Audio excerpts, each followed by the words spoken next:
여러분은 릭 워렌 목사님이 쓰신 목적이 이끄는 삶이라는 아주 유명한 책이 있습니다.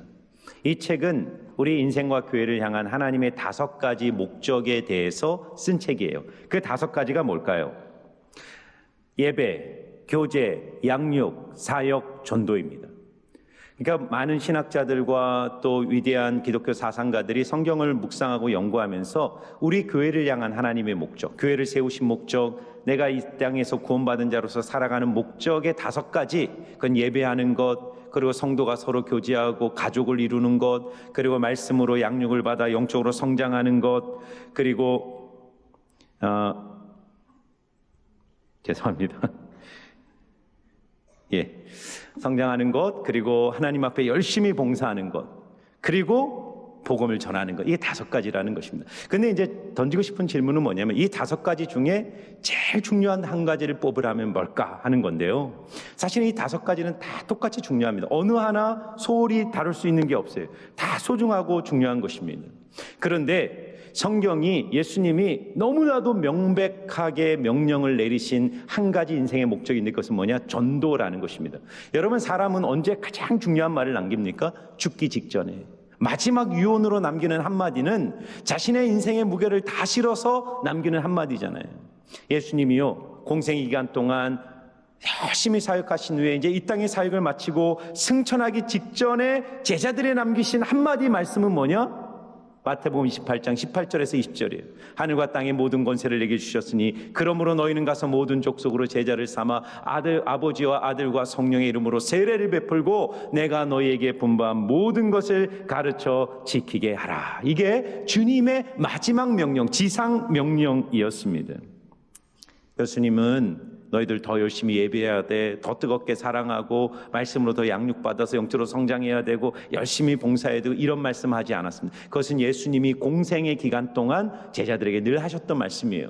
그러나 주님이 이제 승천하기 직전 마지막으로 제자들에게 남기신 단 하나의 말씀은 땅끝까지 이르러 내 증인이 되어 모든 족속을 제자 삼고 세례를 주라는 거예요. 전도와 제자의 사명을 감당하라고 주님이 말씀하셨습니다. 초대교회와 현대교회를 비교해 보세요. 현대교회가 초대교회와 뒤처지지 않습니다. 예배도 더 화려하고 더 뜨겁게 예배를 드리고 또 양육과 교제도 얼마나 잘하는지 몰라요. 얼마나 탁월한 성경 공부 교제와 좋은 시스템 안에서 열심히 양육을 받고 훈련을 받습니다. 봉사도 얼마나 많이 합니까? 그런데 현대교회가 초대교회를 절대로 못 따라가는 게 하나 있는데 그것은 바로 전도의 영성입니다. 잃어버린 영혼을 찾는 하나님이 맡기신 이 지상 명령에 순종하는 이 영성의 깊이에 있어서 초대교회를 따라가지 못하기 때문에 현대교회가 약해지고 영적 성장이 둔화되기 시작하는 것입니다. 오늘 우리가 목장교회로 전환하고 우리 교회가 VIP를 품는 선교적 소그룹으로 목장이 전환되어야 될 이유가 바로 여기 있습니다. 여러분, 하나님이 주신 가장 위대한 명령, 가장 놀라운 명령이 지상명령, 마태복음 28장 18절에서 20절인데요. 마지막 명령, 지상명령이에요. 그러나 지상명령으로 끝나는 것이 아니라 마태복음 28장 20절, 마태복음의 마지막 구절은 가장 위대한 약속으로 끝나요. 그건 뭡니까? 볼지어다 내가 세상 끝날까지 너희와 항상 함께 있으리라. 할렐루야. 여러분, 우리 하나님 우리에게 주시는 가장 위대한 복, 가장 위대한 약속, 가장 위대한 선물 한 가지 있다면 그것은 바로 내가 너희와 함께 하겠다는 겁니다. 임마누엘의 약속이에요. 여러분, 하나님이 함께 하시면 뭐가 두렵습니까? 하나님, 하늘과 땅의 권세를 가지신 하나님이 나와 동행하신다는데 뭐가 두렵습니까? 그 자체가 복이죠. 그런데 이 위대한 선물, 위대한 복은 누가 받냐면 하나님이 남기신 위대한 명령에 순종하는 사람. 하늘과 땅의 모든 권세를 내게 주셨으니 그러므로 너희는 가서 모든 족속을 제자 삼아 아버지와 아들과 성령의 이름으로 세례를 베풀고 내가 너희에게 분부한 모든 것을 가르쳐 지키게 하라. 볼지어다 내가 세상 끝날까지 너희와 항상 함께 있으리라. 누구에게 함께 한다고요? 하나님의 말씀에 순종하여 전도하고 세례를 주고 제자를 삼는 예수님의 사명에 반응하는 사람들의 인생 속에 하나님은 오늘도 함께 하시며 그의 인생에 기적을 베풀어 주신다고 약속하십니다. 오늘 빌립을 통해 우리가 어떻게 잃어버린 이 전도의 영성을 회복할 수 있을지 오늘 말씀을 함께 나누고자 합니다. 자, 26절 말씀이에요. 26절 한번 같이 읽습니다. 시작. 주의 사자가 빌립에게 말하여 이르되 일어나서 남쪽으로 향하여 예루살렘에서 가사로 내려가는 길까지 가라 하니 그 길은 광야라. 아멘. 여러분, 빌립은요 사마리아의 땅에 가서 엄청난 사역적 성공을 경험합니다. 인생의 정점, 절정, 황금기를 사마리아 땅에서 맞이한 겁니다. 빌립의 전도를 통해 사마리아 도시 전체가 회심하고 집단적으로 주께로 돌아오고 온 성이 기쁨으로 충만하고, 그러면서 빌립에 대하여 사람들이 집중하고 주목하면서 빌립의 탁월한 리더십 앞에 온 성이 변화되기 시작하는 것입니다. 그런데 갑자기 성령께서 나타나셔서 빌립에게 뜬금없는 명령을 내리시는데, 그 명령은 멀리 26km나 떨어진 150km나 떨어진 저 남쪽 저기 그 가사라는 지역으로 가는 그 광야길로 가라 명령을 하는 것입니다. 일어나서 가라는 것입니다. 여러분, 지금 빌립은요 사마리아 성에서 모든 인기와 영광과 명예를 누리고 있는 거예요. 그리고 수많은 사람들이 열심했기 때문에 이 사람들과 함께 교회를 세우고 이제 엄청난 사역을 할 그 꿈을 꾸면서, 그렇게 빌립에게는 사마리아 성이 너무나도 멋지고 아름다운 곳이었어요. 그런데 성령께서 주신 명령은 빌립의 입장에서는 이해할 수 없는 명령이었어요. 왜냐하면 성령께서 가라고 하신 곳이 사마리아 성보다 더 크고 더 많은 인구가 있고 더 화려한 도시였다면, 아 그래, 하나님 나에게 여기에서 사역적 성공을 주시고 이제는 더 큰 물에 가서 놀라 그러시는구나, 그러면서 순종했겠죠. 그런데 빌립에게 주신 명령이 뭐라고요? 광야로 가라는 거예요. 광야. 150km를 걸어서 내가 너에게 가라는 목적지는 광야다. 가사로 들어가는 길 광야로 지금 당장 가라. 빌립은 어떻게 합니까? 26절에 주의 말씀이 떨어지자마자 27절에 일어나 가서 보았다, 이렇게 말합니다. 즉각적으로 순종하는 거죠. 즉각적으로 주님의 말씀에 반응하는 것입니다. 여기에 빌립의 위대함이 있어요. 여러분, 빌립은 원래 누구냐면요 7집사죠. 사도행전 6장에 초대교회 안에 분쟁이 갈등이 생겼을 때 사도들이 기도와 말씀하는 일에 전무하기 위하여 이 교회의 이 복잡한 행정 업무를 맡기기 위해서 집사를 세운데 7집사, 그 중에 한 명이 스데반이고 그 중에 한 명이 빌립이었어요. 근데 우리는 빌립 하면 행정집사라고 생각하지 않죠. 위대한 전도자 빌립, 위대한 전도자 빌립이라고 생각하는 이유가 무엇입니까?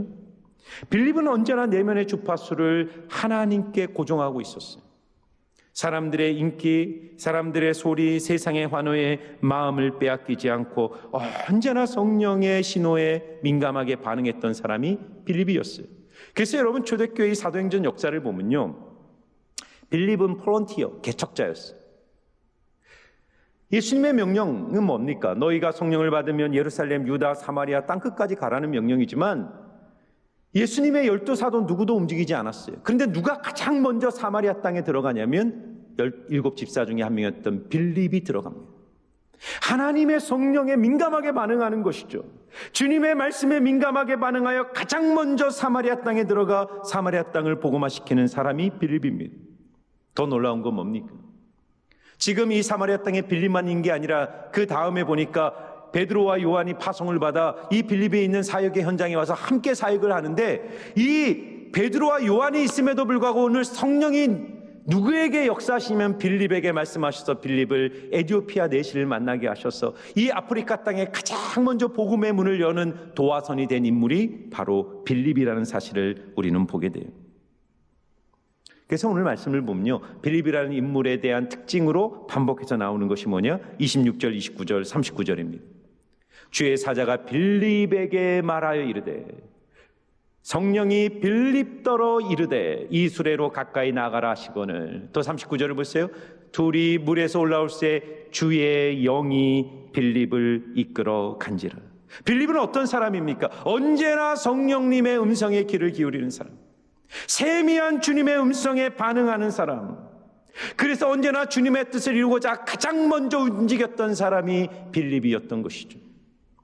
여러분, 오늘날 우리가 하나님의 음성을 듣지 못하는 이유는 하나님이 말씀하지 않기 때문이 아니라 우리 마음에 안테나가 세상의 주파수에 맞춰져 있기 때문에 너무나도 많은 세상의 소음과 세상의 시끄러운 소리 속에 우리의 내면이 정복당해 있기 때문에 세미한 음성으로 오늘도 말씀하시는 하나님의 음성을 듣지 못하는 거예요.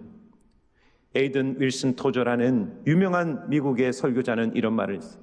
오늘날 그리스도인들이 하나님의 음성을 듣지 못하는 이유는 하나님이 말씀하지 않기 때문이 아니라 우리 마음의 채널이 너무 많은 세상의 소음에 고정되어 있기 때문이다 라고 말합니다. 그래서 여러분, 오늘 이 말씀을 우리가 들으면서 우리가 첫 번째 결단해야 될 것은 뭐냐면 거룩한 수동성을 회복하는 겁니다. 거룩한 수동성. 한번 따라해 보세요. 거룩한 수동성. 여러분, 세상은요 능동적인 사람을 선호하죠. 스스로 판단하고 생각하고 결정하고 선택하고 행동하는 주체적이고 자기 스스로 움직이는 사람, 이런 사람이 성공하고 이런 사람이 인정받아요. 맞습니다. 그리스도인은 수동적이 되면 안 돼요. 그리스도인은 능동적인 사람이 되어야 됩니다. 모든 일에 앞장서고 스스로 열심히 하는 사람들이 돼야 돼요. 그러나 그리스도인들이 세상과 다른 한 가지 지점은 그 능동성 가장 깊은 곳에 거룩한 수동성을 가지고 살아야 되는 거예요. 진정한 능동성은 하나님이 주시는 영적인 신호, 하나님의 말씀에 반응할 때, 주님이 내게 들려줄 때까지 인내하며 기다리고 주님의 음성이 무엇인지 길을 기다리는 그 거룩한 수동성 속에서 하나님의 감동이 올 때 드디어 확신을 가지고 가장 능동적으로 움직이는 사람, 빌립과 같은 사람을 통해 오늘 하나님은 그분의 역사를 이 땅 가운데 이루어 가시는 거예요. 여러분, 거룩한 수동성이 왜 중요할까요? 우리가 거룩한 수동성을 회복할 때 주님과 동행하는 복을 누리게 되기 때문이에요. 인생의 가장 큰 복이 뭐냐? 주님과 동행하는 거예요. 주님과 동행하는 인생에 하나님의 복이 부어지는 것입니다. 여러분, 로렌스 형제라는 분이 쓰신 하나님 임재 연습이라는 책이 있어요. 정말 좋은 책입니다. 이 로렌스 형제라는 것은 이제 이분이 수도사였지만 그냥 직분이 없는 아주 낮은 직책으로서 수도원에서 부엌에서 음식을 만들고 설거지를 하는 그런 수도사가 로렌스 형제였어요. 그러나 이 로렌스 형제는 소소한 일을 하면서 하나님의 임재를 누리며 평생을 살았고 자기의 경험을 책으로 하나님의 임재 연습이라는 책으로 쓴 것입니다. 로렌스 형제가 이 책에서 이런 얘기를 합니다. 사람들은 어떤 일을 하는 것이 하나님의 일을 하는 것이냐고 묻지만 하나님의 일은 일의 종류에 달려있는 것이 아니라 그 일을 하는 마음의 태도에 달려있다, 이렇게 말합니다. 그러면서 로렌스 형제가요 이어서 이렇게 얘기를 합니다. 꼭 큰일만 해야 할 필요는 없다. 나는 후라이팬에 작은 계란 하나라도 하나님을 사랑하는 마음으로 뒤집는다. 그 일도 다 끝나 더 할 일이 없으면 나는 바닥에 엎드려 하나님을 경배한다. 내가 그렇게 할 수 있는 것도 그분이 주시는 은혜 때문이다. 그리고 나서 일어날 때면 나는 어느 왕보다 더 만족감을 느낀다. 설사 내가 아무것도 할 수 없다 하여도 나는 하나님을 사랑하는 마음으로 방바닥에 티끌 하나를 주워 올리는 것만으로도 족하다 고백합니다. 어떤 일을 하느냐가 중요한 게 아니라 내가 어떤 마음으로 어떻게 하나님과 동행하며 주님의 내게 허락하신 일을 감당하느냐가 우리의 인생의 깊은 기쁨과 만족을 결정한다는 것입니다. 그러므로 사랑하는 성도 여러분, 로렌스와 같이 나의 분주함을 내려놓고 주님과 날마다 동행하시기를 주의 이름으로 축원합니다. 하루를 시작할 때 주님을 묵상하고 주님을 생각하고 공동체 성경 읽기를 통해 말씀의 귀를 기울이고 하나님 오늘 하루 내가 행하는 모든 삶의 과정을 통해 주님 나와 동행하셔서 나를 통해 주님의 선한 영향력이 흘러가게 해달라고 기도하시는 여러분들 되시기를 축복합니다. 여러분, 빌립을 생각해 보세요. 우리가 그렇게 주님과 동행할 때 어떤 복이 있는가요? 빌립이 화려하고 성공적이고 멋진 사마리아의 사역들을 뒤로하고 한 번도 가본 적 없는 그 120km 떨어진 그 광야를 향하여 걸어갈 때 빌립의 마음속에 어떤 마음이 있었을까요? 그러나 빌립은 주님의 말씀에 순종하여 주님과 동행함으로 역사의 길이 남을 엄청난 하나님의 은혜를 경험하게 됩니다. 그것은 뭡니까? 21절, 28절 말씀 같이 읽어보겠습니다. 시작. 일어나 가서 보니 에디오피아 사람 곧 에디오피아 여왕 간닥의 모든 국고를 맡은 관리인 네시가 예배하러 예루살렘에 왔다가 돌아가는데 수레를 타고 선지자 이사야의 글을 읽더라. 아멘. 여러분, 상상도 하지 못한 은혜가 준비되어 있는 것은 뭐냐면 에디오피아의 권력자, 이 간닥의 여왕의 그 재무부 장관이었던 한 네시가 그 광야길, 아무도 없는 광야길에 수레 위에서 성경책을 읽고 있는 거예요. 이 사람은 에디오피아 사람이었지만 어떻게 유대교를 접했던 것 같아요. 그래서 예루살렘에 제사를 드리고 고국으로 돌아가는 그 광야길에서 두루마리로 된 이사야서를 읽다가 마음의 궁금증을 갖게 된 겁니다. 그래서 여러분, 얼마나 하나님의 섭리가 정확하게 타이밍을 가지고 일하는가를 보세요. 29절에서 31절을 한번 제가 빠르게 읽어볼게요. 성령이 빌립더러 이르되 이 수레로 가까이 나가라 하시거늘 빌립이 달려가서 선지자 이사야의 글을 읽는 것을 듣고 말하되 읽는 것을 깨닫느냐. 대답하되 지도해주는 사람이 없으니 어찌 깨달을 수 있느냐 하고 빌립을 청하여 수레에 올라 같이 앉으라 하니라. 지금 빌립이 딱 가보니까요, 광야, 그 아무도 없을 것 같은 광야에 그 거대한 무리가 있는데 그 가운데 빛나는 수레에 한 네시가 앉아서 성경을 보고 있는 거예요. 성령이 그 수레로 가까이 다가가라는 거예요.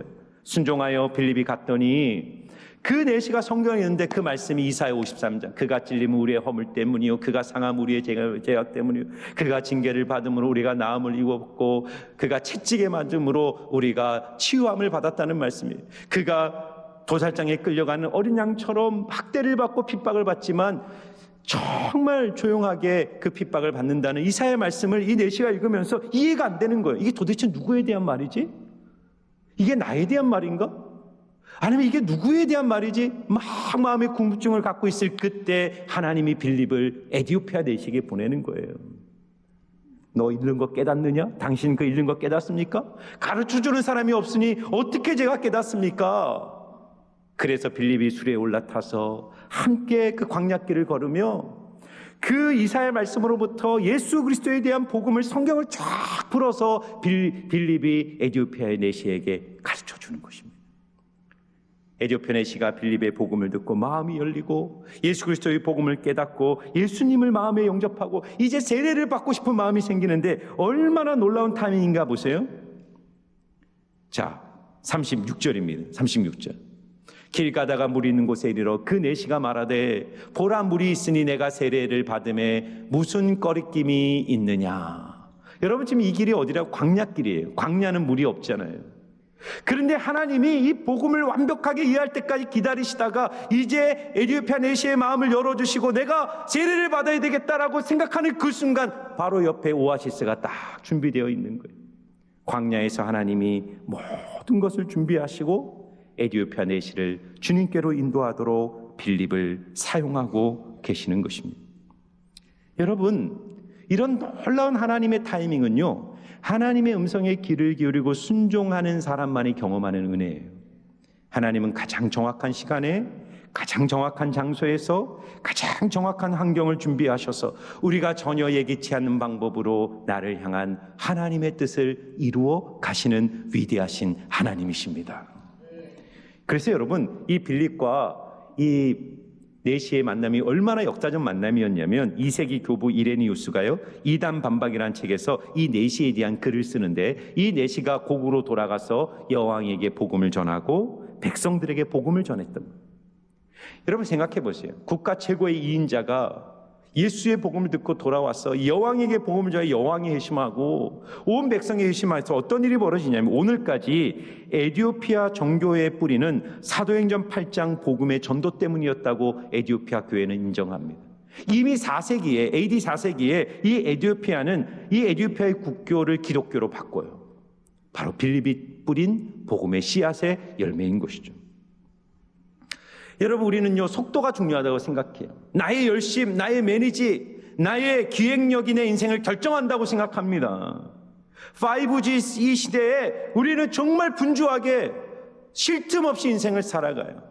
그런데 하나님을 기다리고 하나님과 동행하고 성령에 반응하는 것은 마치 옛날 모뎀으로 돌아가는 인터넷처럼 너무 답답하고 느려 터진 것처럼 느낄 수 있어요.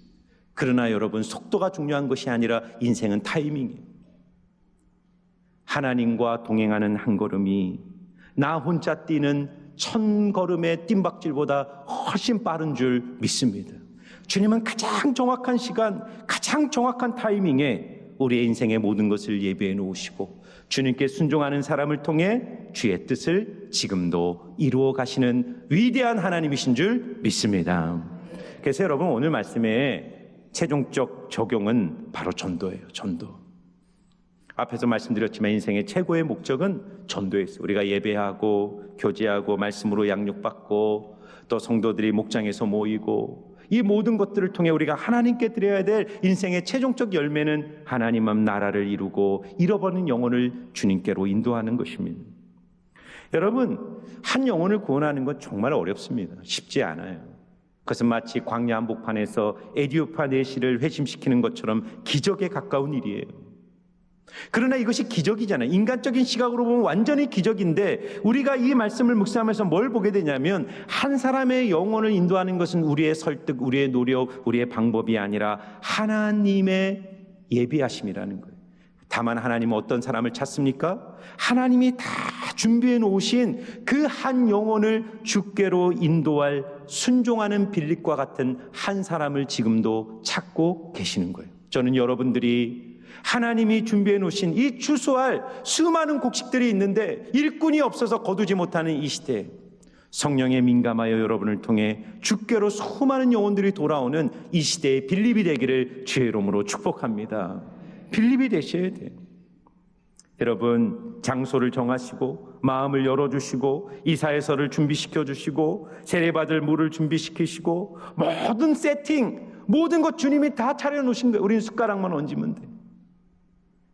우리는 무엇을 해야 됩니까? 내 안에 말씀하시는 성령의 그 음성에 귀를 기울이고 지금 내 인생에 주님이 예비하신 그 에디오피아 내시가 누구인가를 찾으면 되는 것입니다. 여러분이 기도할 때, 여러분 눈을 믿음의 눈을 열어서 주변을 바라볼 때 하나님이 준비하신 영혼들이 있어요. 우리가 믿음을 가지고 순종하여 나갈 때 바로 여러분의 사랑과 섬김을 통해 이 시대의 에디오피아 내시가 주께로 돌아와 그를 통해 하나님의 나라는 이 땅에 더 놀랍게 확장되어 나갈 줄 믿습니다. 오늘 결론입니다, 여러분. 오늘 빌립의 모습을 보면서 우리가 도전받아야 될 것은 그것입니다. 여러분, 우리가 인생을 살면서요, 다 목적이 있어요. 그리고 이 세상에 우리가 추구하는 목표는 소중한 것들입니다. 가정에 대한 목표, 내 학업에 대한 목표, 직장과 사업과 내 커리어와 내가 꿈꾸는 인생의 목적들이 있어요. 하나님은 그 목적에 기름 부어주시고 은혜를 주세요. 우리가 성공하기를 원하시는 분이 하나님이십니다. 그런데 여러분 생각해 보세요. 빌립이 만일 세상의 인기와 성공과 사람들의 갈채와 환호가 인생의 전부였다면 광야길로 가라는 성령의 음성에 반응할 수 있었을까요? 만일 그의 마음속에 복음의 열정이 없고 영혼에 대한 사랑이 없다면 그 광야길에서 만난 에디오피아 내시에게 그가 다가갈 마음의 열정과 용기가 있었을까요? 빌립도 인생의 많은 목표와 목적을 가지고 열심히 살았던 사람이지만 그의 마음을 관통하는 가장 중요한 인생의 사명은 하나님의 나라였어요. 예수의 증인이라는 자기 정체성, 내 인생의 본업은 예수의 증인이다. 내 인생에 내가 이루는 수많은 삶의 타이틀들이 있지만 그것이 내 인생의 본업이 아니라 그것은 내 인생의 부업이고 이 모든 것들을 통해 하나님은 나를 통해 하나님 나라를 이루고 잃어버린 영혼을 찾는 그 사명자로 하나님 나를 부르셨다는 인생의 선명한 목적이 있었기 때문에 성령이 말씀하실 때 반응할 수 있었던 것입니다. 사랑하는 성도 여러분, 여러분의 인생의 닷은 어디에 내려 있습니까? 유혹이 많고 도전이 많고 폭풍을 치는 이 세상 속에 우리의 인생의 닷이 성공, 인기, 세상적인 명예, 영광, 내가 꿈꾸는 목표 위에 떨어져 있으면 우리 인생의 배를 지탱할 수 없어요. 그러나 우리가 하나님의 사명이라는 그 깊은 곳에 우리의 인생의 닷을 내리면 영원에 다신 우리 예수 그리스도께서 여러분을 붙잡아 주시고 여러분과 함께 하시면서 여러분을 통해 위대한 하나님의 뜻을 이루어 가실 줄 믿습니다.